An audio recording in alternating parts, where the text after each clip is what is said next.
So I'd just like to get a couple of closing comments. You've heard me yap on all day. You haven't heard from the others. But Dan, Tom, and Cheryl, wouldn't mind just getting your observations. You've attended some of these like some of the others. Your observations on this and CanBIM. Well, CanBIM is important because we have groups, and our committees are very important too, that we're subcommittees that we're developing. We have a contractor subcommittee that we're starting up to get the ideas and go through issues and so on that we have with BIM, and then that communication between us and our consultants and our owners, which is the next step to this whole process that we're all working toward. And I just think that these sessions are great. It's good to meet people and that have the same issues, and we're pretty much all on the same wavelength, I think. And that's about it for me. I just think that these are good sessions, and thank you all for coming out. Yeah, just to emphasize the importance of the subcommittees again, I mean, that's the value of being a member of the organization, is that you get to participate on the subcommittees, and these are like-minded people that get together to help to form standards and build consensus around common practices, best practices, and whatnot. So there are a number of committees that are formed. There's a number of committees we want to form in the future. So if you want to be active, if you want to participate in shaping how the technology is used, I invite you to contact us to join one of those committees. Also, the website is intended to be a portal, so we are doing our best to populate that with as much information as we can. And these the videos that we record from these sessions are all up there and available. And I hope that you can get on there and check it out, and feel free to email me directly if you have ideas on how we can improve or enhance the website experience for you. Thanks.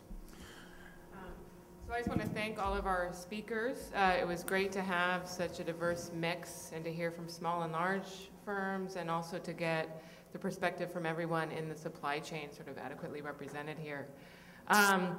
Another thing that CanBIM does is like to put case studies up. So I would encourage you guys, if you are working on a project and would be willing to share, it's a great venue to sort of share your lessons learned. There's not enough Canadian case studies out there. So that would be another way that you could contribute to CanBIM as well. And Cheryl, just on the case studies, I think one of the things that you've stressed as you developed the ones over the last year is the Hollywood BIM you don't want.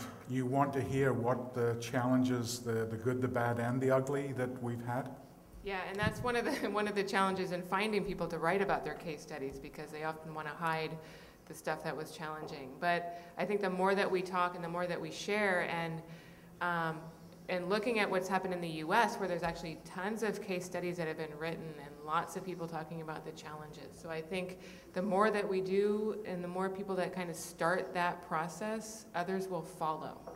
And we all know that there are challenges, and that that it really is a significant change in the way that we work.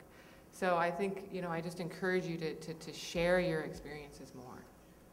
Thanks, Cheryl. Tom, I just want to put you on the spot, because I'm always good at you're always good at being put on the spot. A question that came up today, somebody said to me, is, in terms of the membership cost and the challenge around it's the firms with marketing dollars, how would you address if somebody said, to you that, well, CanBIM, it's another marketing dollar that you're going after. What's the value proposition for us?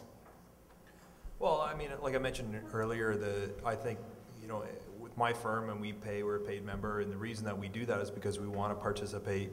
I'm on a subcommittee with PCL and AECON and Canadian and other major general contractors, and I want to have a seat at the table to have influence over the standards that are being created. So that's very important to us.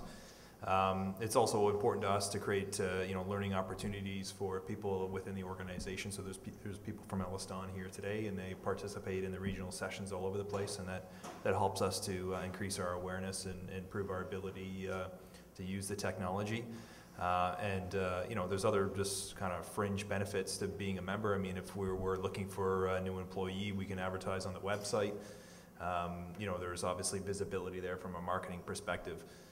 And I think it's important, belonging to a major firm in Canada, we want to make sure that we're seen as participating in this process and helping to improve the industry at large. And we participate in many associations, and that's a good summary of why we're involved with it, and I'm sure that a lot of the other membership firms would feel the same way.